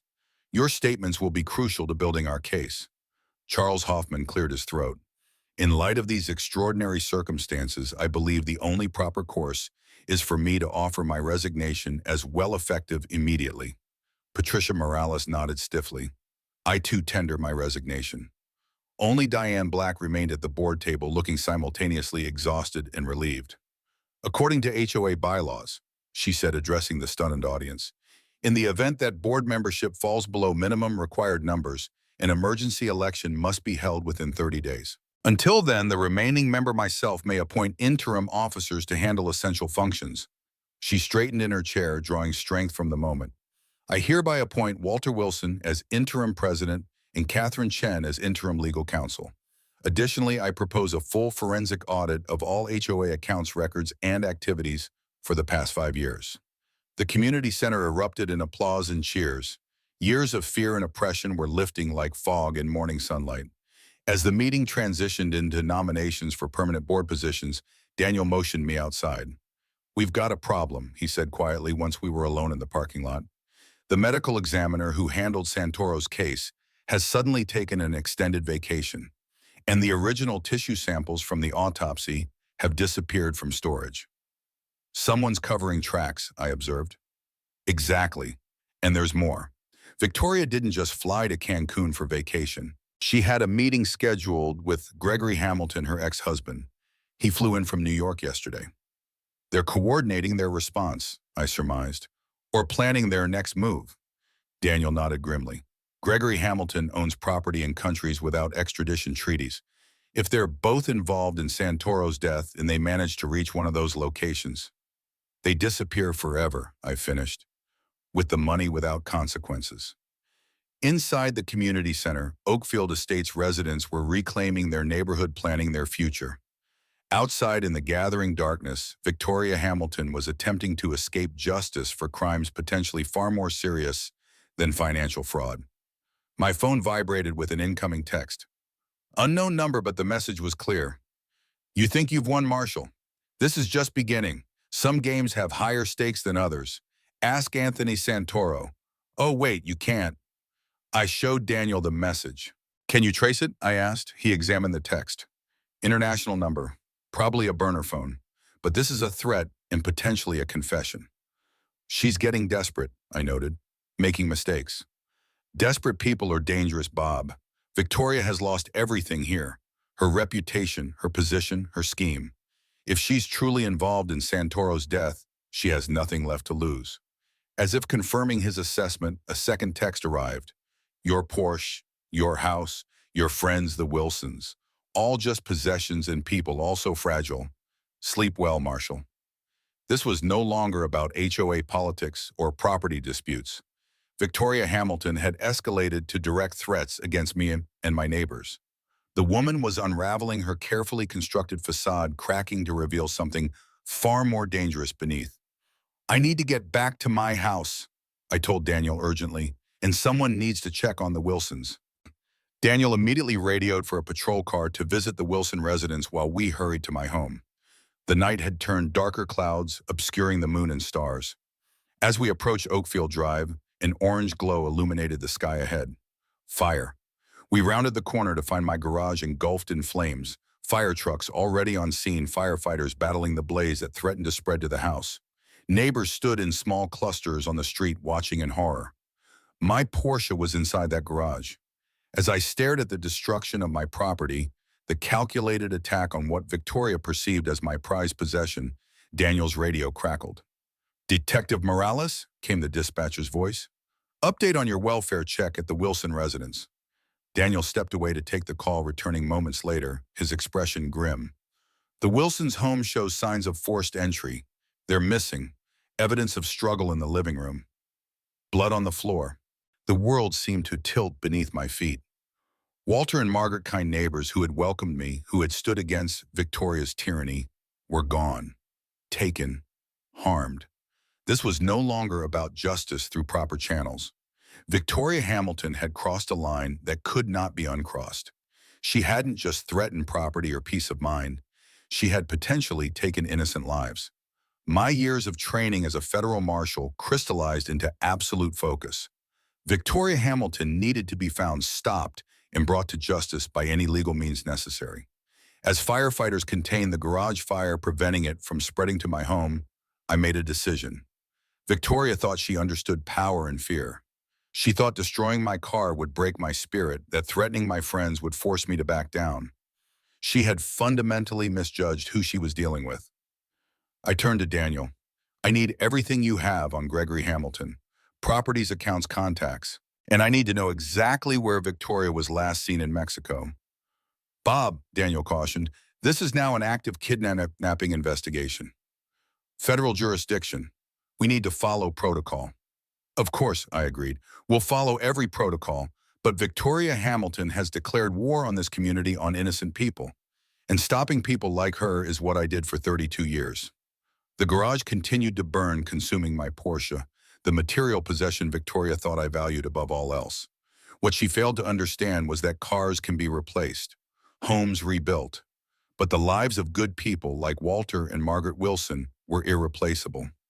Victoria Hamilton believed she was delivering a message by destroying my property and taking my friends. She was right, but not in the way she intended.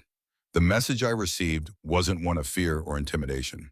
It was confirmation that Victoria Hamilton needed to be brought to justice, not just for financial crimes or harassment, but for the full extent of her actions, including whatever had happened to Anthony Santoro and now the Wilsons. As emergency vehicles illuminated the night with flashing lights, I stared at the burning remains of my garage and made a silent promise to my missing neighbors. I would find them. I would bring them home, and Victoria Hamilton would learn the difference between an HOA tyrant playing at power and a federal marshal who had spent a lifetime delivering real justice. The confrontation had escalated beyond anything I could have anticipated when I first moved to Oakfield Estates. But one thing remained certain: Victoria Hamilton had made the gravest mistake of her life when she targeted not just me, but innocent people I had come to care about. And that mistake would be her last. Dawn broke over Oakfield Estates, revealing the full extent of the previous night's destruction. My garage stood in charred ruins, the blackened skeleton of my Porsche barely recognizable among the debris. Yellow police tape cordoned off the property as investigators sifted through the wreckage. I had spent the night at a hotel under police protection, though sleep had proven elusive. Every closing door, every distant siren had jolted me awake, my thoughts immediately racing to Walter and Margaret Wilson. Where were they? Were they still alive? What would Victoria Hamilton do to two elderly people whose only crime was standing up to her tyranny? The hotel room phone rang at precisely 7:00 a.m. Marshal, I answered. It's Daniel. We've got developments. Can you meet me at the station in an hour? I'll be there in 30 minutes. The county sheriff's headquarters buzzed with unusual activity for a Saturday morning. Officers and detectives moved with purpose, conversations hushed but urgent. Daniel met me in the lobby, leading me to a conference room where a makeshift command center had been established. FBI has officially joined the investigation, he explained, gesturing to a tall woman in a tailored suit reviewing documents at the far end of the table. Special Agent Rebecca Foster, Kidnapping and Extortion Task Force. Agent Foster looked up, assessing me with practiced efficiency. Mr. Marshall, your federal marshal background will be useful. I understand you're familiar with all parties involved. The victims are my neighbors. The suspect targeted me specifically before escalating to kidnapping. Foster nodded briskly. Let me bring you up to speed. Victoria Hamilton's passport was used to enter Mexico yesterday morning. Her ex-husband, Gregory Hamilton, arrived in Cancun the previous evening. Their movements after airport surveillance are unknown. What about the Wilsons? I asked the question that had kept me awake all night. Daniel spread crime scene photos on the table. Blood samples from the Wilson residence match Margaret Wilson's type. Quantity suggests injury, not fatality.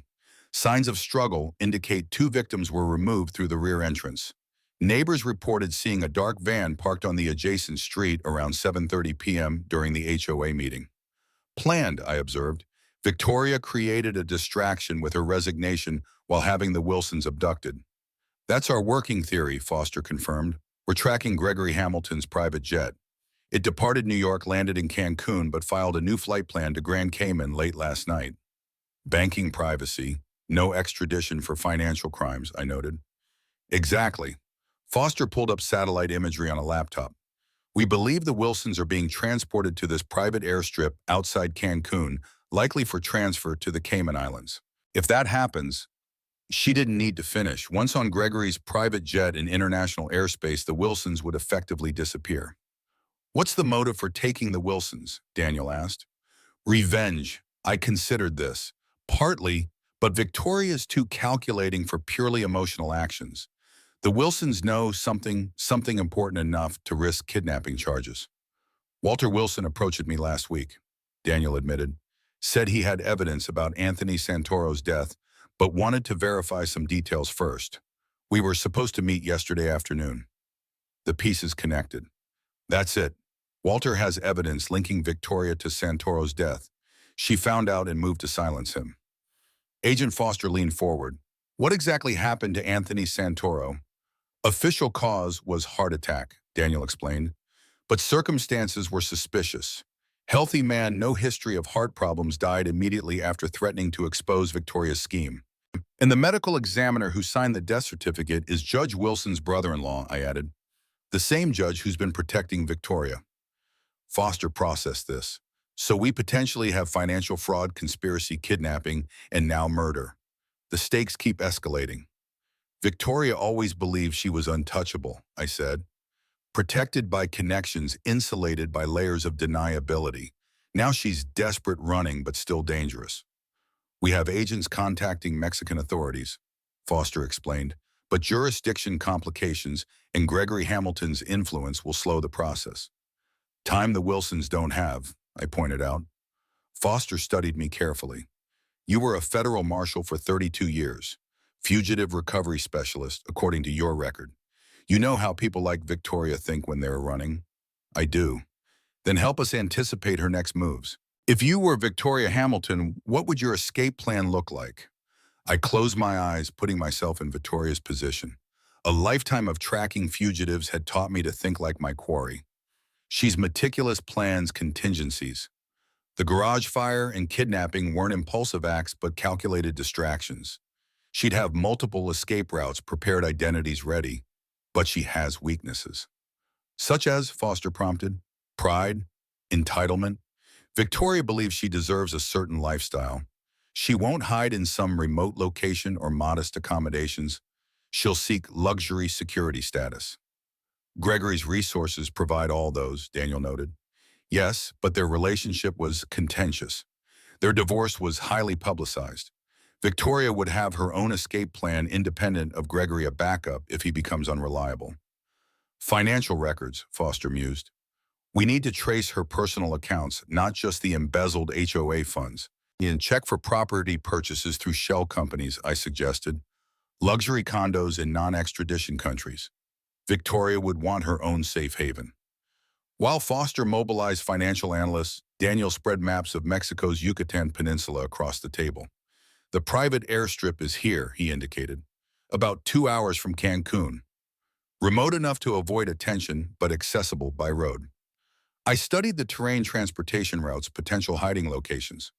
The investigator's mindset that had defined my career clicked into place with familiar precision. They'll move the Wilsons at night, I predicted. Less visibility, fewer potential witnesses. If Gregory's jet is scheduled to depart tomorrow, they'll transport the Wilsons tonight, Daniel finished. Foster returned with a financial analyst who carried a laptop. We found something, she announced. Victoria Hamilton purchased a condominium in Belize through a shell corporation 3 years ago. Cash transaction completely disconnected from her known financial footprint. Her personal escape hatch, I concluded. Independent of Gregory, unknown to her co-conspirators. There's more, the analyst continued.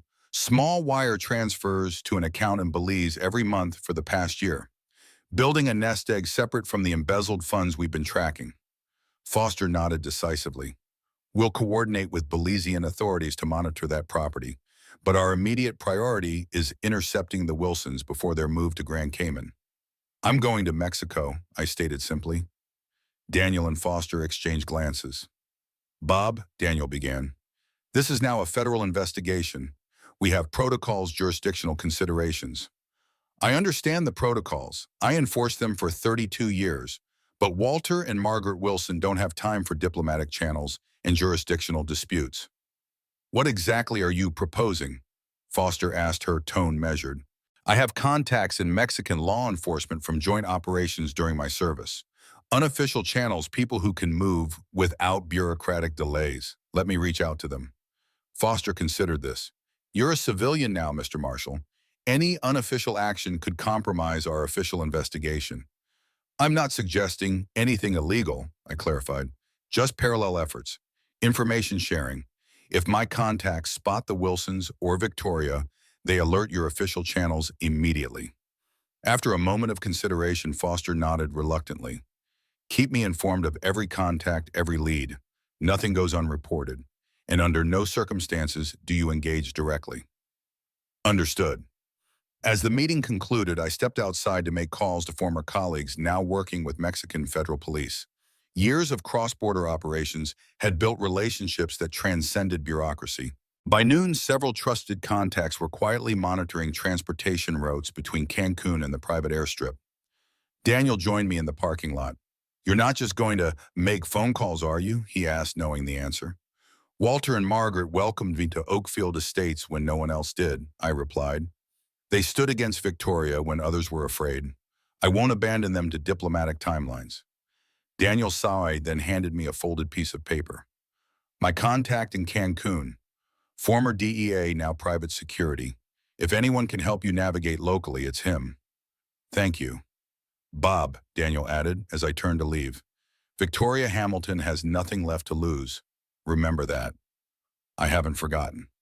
3 hours later, I boarded a commercial flight to Cancun, carrying only a small duffel bag with essentials. While federal agents worked through official channels, I would pursue the unofficial path, the one fugitives never expected until it was too late. Victoria Hamilton believed she understood power, but she had never experienced the relentless machinery of justice that I had represented for over 3 decades. She was about to learn the difference. The heat hit me like a physical blow as I exited Cancun International Airport. Humid tropical air, thick with unfamiliar scents, so different from Oakfield Estates' manicured sterility. Daniel's contact, Miguel Ortega, waited beside a weathered Jeep, his weathered face breaking into a smile of recognition. "Roberto," he greeted me using the name I'd operated under during our joint operations years ago. "Never thought retirement would bring you back to Mexico." Neither did I, Miguel. As we navigated Cancun's chaotic traffic, Miguel briefed me on local developments. "Your Victoria Hamilton checked into El Dorado Resort yesterday morning. Met with a man matching Gregory Hamilton's description in the hotel restaurant. They left together in a black Suburban with private security. Two men, professional types, former military would be my guess. Any sign of elderly American hostages?" Miguel shook his head. "Not at the resort, but one of my contacts reported unusual activity at a private villa near Puerto Morelos, property owned by a shell corporation linked to Oak Ridge Development." "How far?" 40 minutes south. Isolated beachfront compound. High security. The kind of place people go when they don't want questions. I processed this information, formulating approach strategies, contingency plans, extraction scenarios. The mental patterns of my former profession returned with practiced ease. "What about the private airstrip?" I asked. "Under surveillance. Gregory's jet arrived this morning. Crew filed a flight plan for Grand Cayman departure scheduled for 2:00 a.m. Mexican authorities have been officially notified by your FBI, but paperwork takes time," I finished.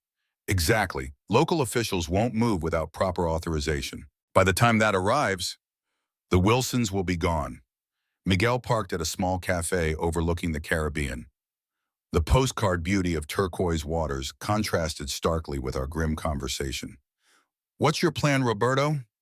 "Reconnaissance first. I need to confirm the Wilsons are at the villa before considering any action." Miguel nodded approvingly. "I have equipment in the Jeep, and 3 men I trust watching the property already."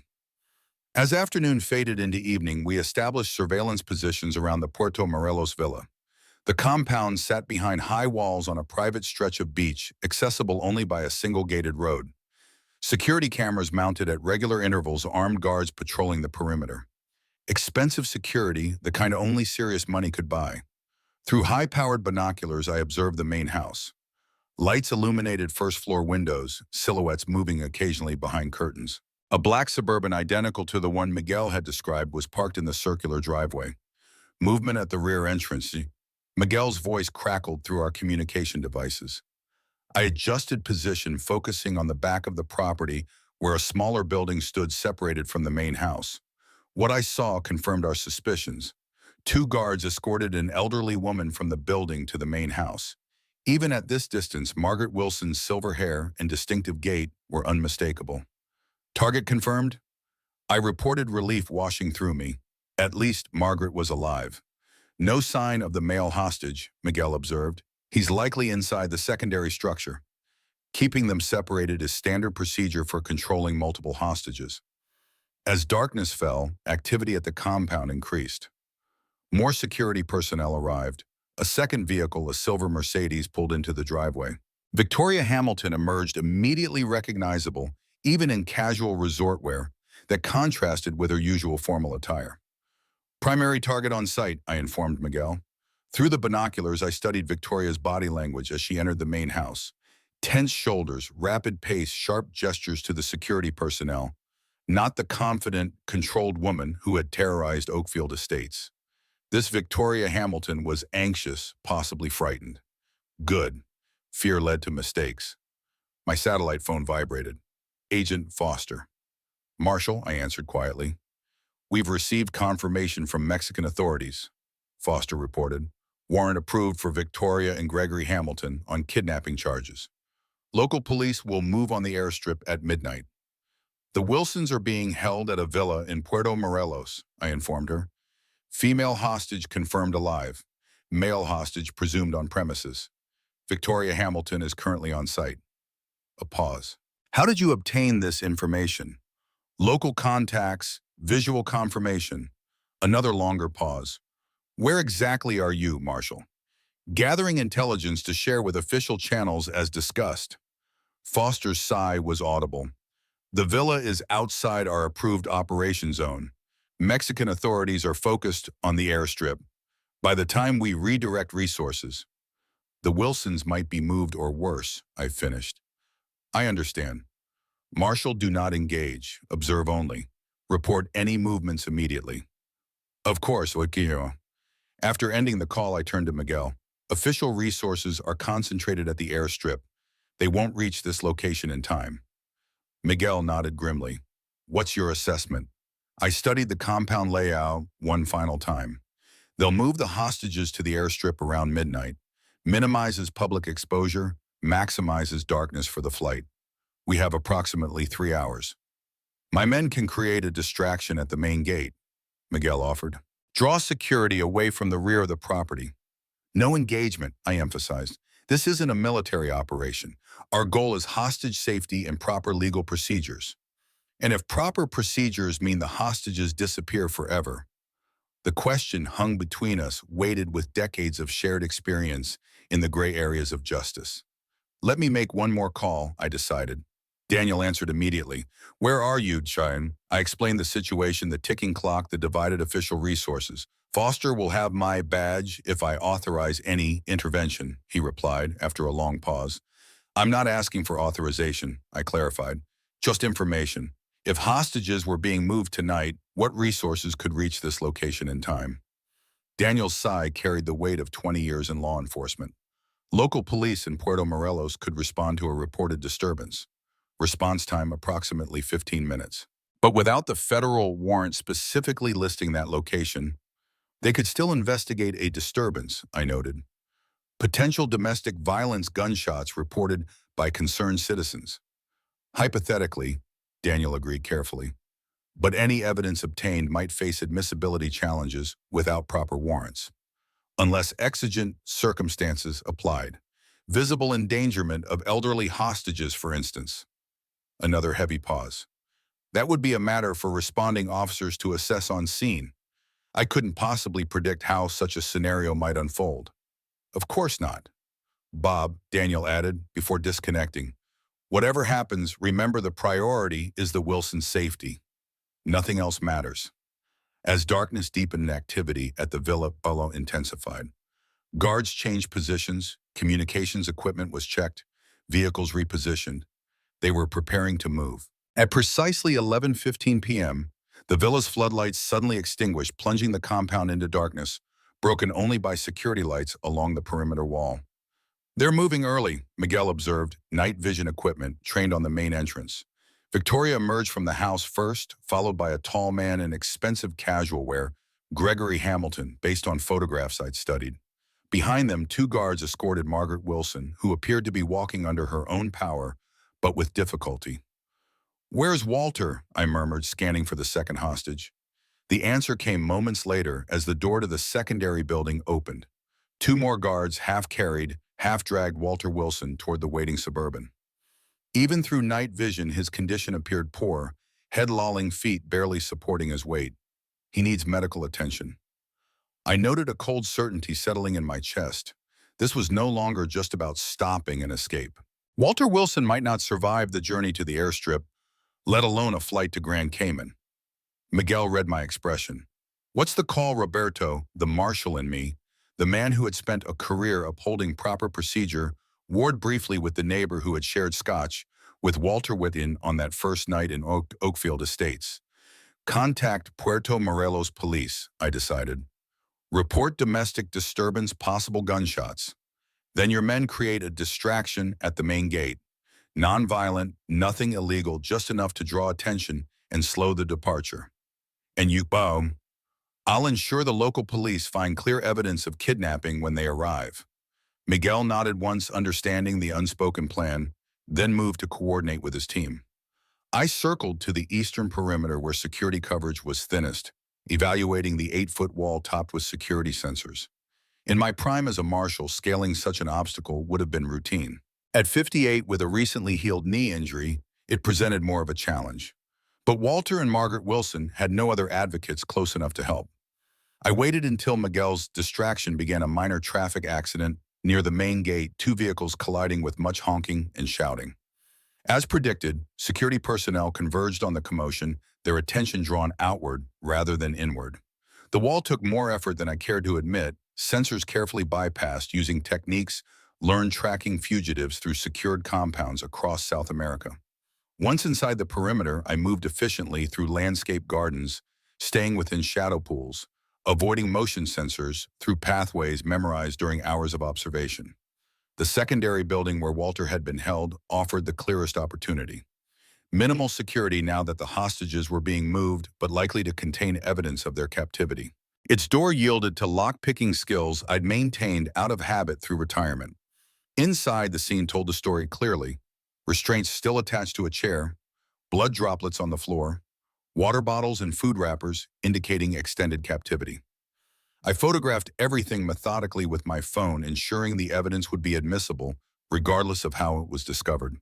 A voice recorder in my pocket captured ambient sounds, guards, radio communications, vehicle engines, distant sirens approaching.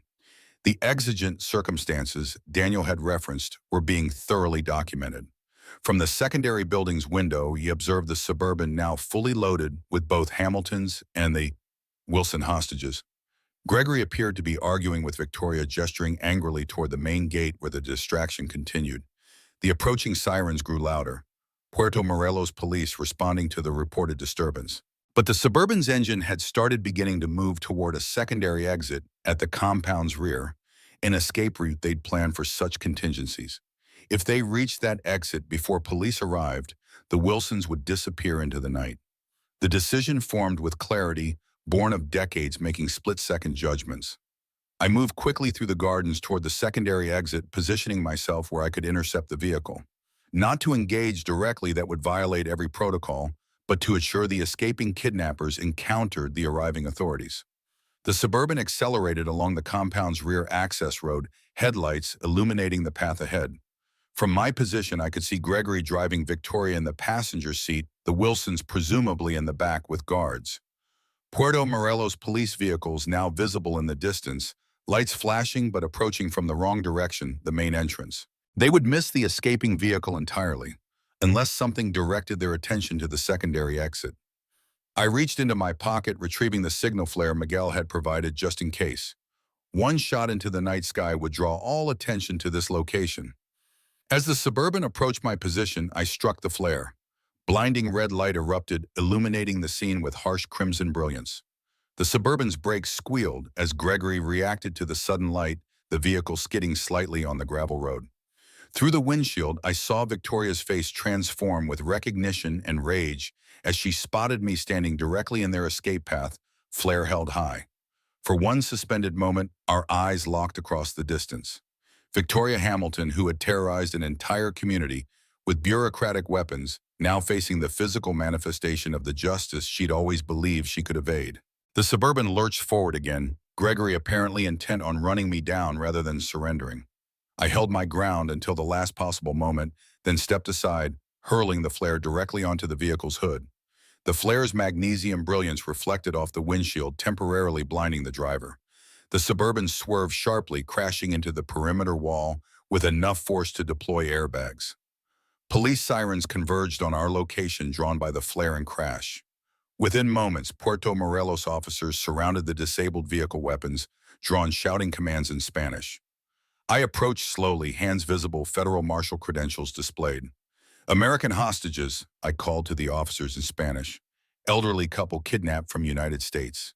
Male hostage needs medical attention." The scene transformed into controlled chaos. Victoria and Gregory Hamilton were extracted from the vehicle, handcuffed, despite their protests and claims of diplomatic immunity. The security guards surrendered without resistance, professional enough to recognize when a situation was lost. Walter and Margaret Wilson were carefully removed from the back seat. Margaret, bruised but alert, immediately at her husband's side as medical personnel examined him. Walter, conscious but weak, dehydrated, showing signs of rough treatment. "Bob," Margaret's voice broke as she recognized me. "How did you find us?" I never stopped looking, I assured her, careful to maintain appropriate distance as police secured the scene. "Help has arrived. You're safe now." Victoria Hamilton, handcuffed between two officers, locked eyes with me one final time. Gone was the poised HOA tyrant, the neighborhood queen dispensing arbitrary justice from behind her clipboard. This Victoria was disheveled, desperate, her carefully constructed world collapsing around her. "This isn't over, Marshal," she spat, struggling against her restraints. I regarded her calmly. "For you, Victoria, it ended the moment you decided other people's homes and lives were yours to control. Everything since has just been the consequences catching up." As she was led away, I provided my statement to local authorities, carefully emphasizing the exigent circumstances that led to my presence, the imminent danger to the hostages, the evidence of kidnapping clearly visible within the compound. By dawn, FBI personnel had arrived, Agent Foster among them, her expression a complex mixture of professional disapproval and grudging respect as I briefed her on the night's events. "You violated direct instructions," she noted. "I observed and reported," I corrected mildly. "Local authorities responded to reported disturbances. Fortuitous timing." Her raised eyebrow conveyed complete disbelief, but she didn't press the issue. "The Hamiltons are in custody. Mexican authorities have agreed to expedited extradition based on the kidnapping charges. Once back in the United States, we'll add the financial crimes, conspiracy, and potentially murder charges, pending the reopened investigation into Anthony Santoro's death. And the Wilsons. Stable, Walter requires hospitalization but is expected to recover fully. They've both provided preliminary statements on everyone, confirming everything we suspected about Victoria's operation in Oakfield Estates." As morning light spilled across the Caribbean, I stood on the beach near the villa, watching waves erase footprints in the sand. A fitting metaphor for Victoria Hamilton's attempt to erase her crimes by fleeing across borders. Justice moved slowly, sometimes methodically, but it moved nonetheless. Victoria had never understood that. She had mistaken temporary evasion for permanent escape, influence for immunity. The fundamental miscalculation of every fugitive I had ever tracked. 3 weeks later, I stood in my driveway beside Walter Wilson, surveying the reconstruction of my garage.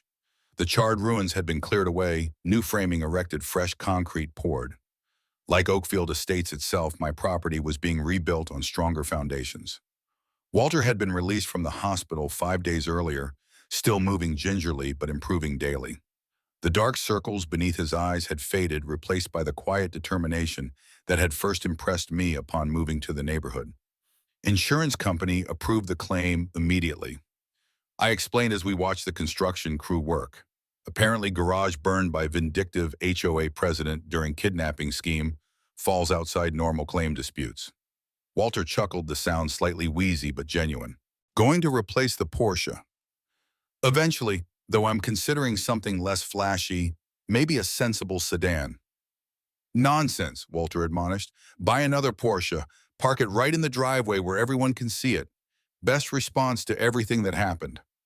We shared a comfortable silence, two men who had experienced things most of their neighbors would never understand. Grand jury indictments came through yesterday, I informed him. Victoria and Gregory Hamilton, Charles Hoffman, Scott Winters, and 3 others. 34 counts, including racketeering, wire fraud, conspiracy, kidnapping, and second-degree murder for Anthony Santoro. Walter nodded soberly. Margaret told me they found evidence in Victoria's files. Something about potassium chloride mimicking heart attack symptoms.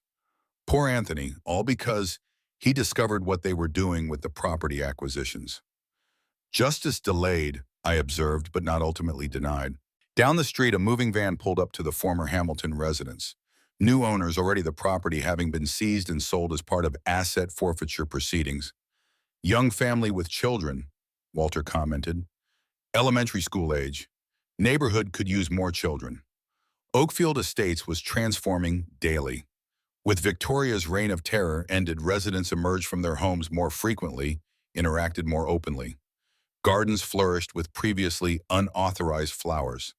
Basketball hoops appeared in driveways. Life returned to spaces where fear had reigned. HOA meeting tonight, Walter reminded me. First regular session with the new board. You coming? Wouldn't miss it.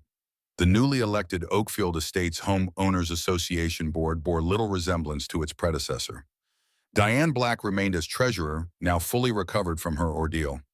Catherine Chen served as legal counsel. Richard Garcia had been elected president.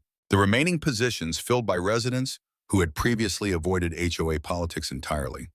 Their first official act had been to reduce annual dues by 20%, eliminating the inflated fees Victoria had instituted. Their second was to simplify the community guidelines from 86 pages to 12, focusing on basic maintenance standards rather than arbitrary aesthetic controls. That evening, the community center overflowed with residents. Where HOA meetings had once been dreaded obligations or ignored entirely, they now represented community healing, collective decision-making, shared governance. Richard Garcia opened the session with a moment of silence for Anthony Santoro, a belated acknowledgement of the neighbor whose death had gone unmourned amid Victoria's machinations. Oakfield Estates is more than houses and streets, Richard continued afterward. It's people, neighbors, friends. For too long, we allowed fear to isolate us from one another. That ends today. And the agenda included practical matters, repaving certain streets, upgrading playground equipment, establishing a community garden on previously restricted common land. But beneath the ordinary business ran a current of renewal of reclaimed community. During the open forum, Margaret Wilson rose shakily, supported by Walter's steady hand. I've lived in Oakfield Estates for 35 years. She began, her voice thin but determined. Raised children here. Made lifetime friends here. Nearly died because of corruption here. She paused, gathering strength. But I never considered leaving because this neighborhood is worth fighting for, worth protecting, worth improving. Applause rippled through the room, faces both familiar and new united in appreciation for Margaret's resilience. Which is why, she continued, Walter and I would like to donate the settlement funds from our civil lawsuit against Victoria Hamilton and Oak Ridge Development to establish the Oakfield Estates Community Foundation, a trust to support neighborhood improvements, scholarships for local students, and emergency assistance for residents facing hardship. The applause grew louder, punctuated by exclamations of surprise and gratitude. Anthony Santoro once told me his dream was for Oakfield Estates to become a true community again, Walter added, standing beside his wife. Not just houses behind fences, but neighbors who looked out for each other. This foundation honors his vision. As the meeting progressed, I observed the transformation from my seat at the back row. Residents who had once avoided eye contact now exchanged phone numbers. Neighbors who had never spoken discovered common interests. Children played together in the back of the room while their parents discussed community matters. Victoria Hamilton had weaponized the HOA to divide and control. In her absence, it was becoming what such organizations were originally intended to be: vehicles for collective improvement and shared responsibility. After the meeting, a community potluck dinner extended the evening into a genuine celebration. Tables arranged on the community center lawn, food prepared in dozens of kitchens, conversations flowing across property lines and demographic boundaries. I found myself surrounded by neighbors who were rapidly becoming friends. The Garcias sharing their homemade empanadas. The Chens discussing plans for a neighborhood book club. young families introducing children who would grow up together in this renewed community. Walter approached 2 glasses of scotch in hand. Not your usual brand, I'm afraid. Community center rules. I accepted the glass gratefully. Tastes better for their company. We stood slightly apart from the gathering, observing the scene with shared appreciation. You know, Walter said after a comfortable silence, when Margaret and I were held in that villa, I kept thinking about legacy, what we leave behind when we're gone. I nodded, understanding immediately. At our age, such thoughts were natural companions. Victoria Hamilton wanted a legacy of control, Walter continued. Buildings named after her, perhaps. Monuments to her influence. Instead, she'll be remembered only as a cautionary tale of corruption and cruelty. While you and Margaret, I observed, will be remembered for rebuilding this community when it needed leadership most. Walter waved this away modestly. Communities rebuild themselves when given the chance. We just helped create that chance. He studied me over his glass. Speaking of legacy, what about yours, Bob? You've retired twice now. First from the Marshal service, then from taking down corrupt HOA tyrants. What comes next? I considered this watching the residents of Oakfield Estates enjoying their reclaimed community. Children laughing on the lawn. Elderly couples sharing memories with young families. Middle-aged professionals discovering shared interests with blue-collar neighbors. I think I said finally I'd like to focus on building something rather than tracking or stopping something. Walter nodded approvingly. The new HOA board needs a security consultant, someone with experience protecting people and property, someone respected by the community. Are you offering me a job, Walter? He chuckled. Volunteer position, I'm afraid, but it comes with excellent benefits. Such as, Walter gestured toward the gathering, neighbors who know your name, community that values your contributions, meaningful work protecting something worth protecting.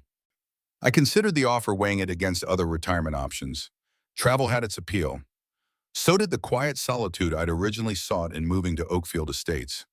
But the community before me offered something I hadn't realized I was missing after decades in law enforcement connection. Purpose that built rather than merely defended. I'll consider it, I told Walter, though we both recognized acceptance in my tone.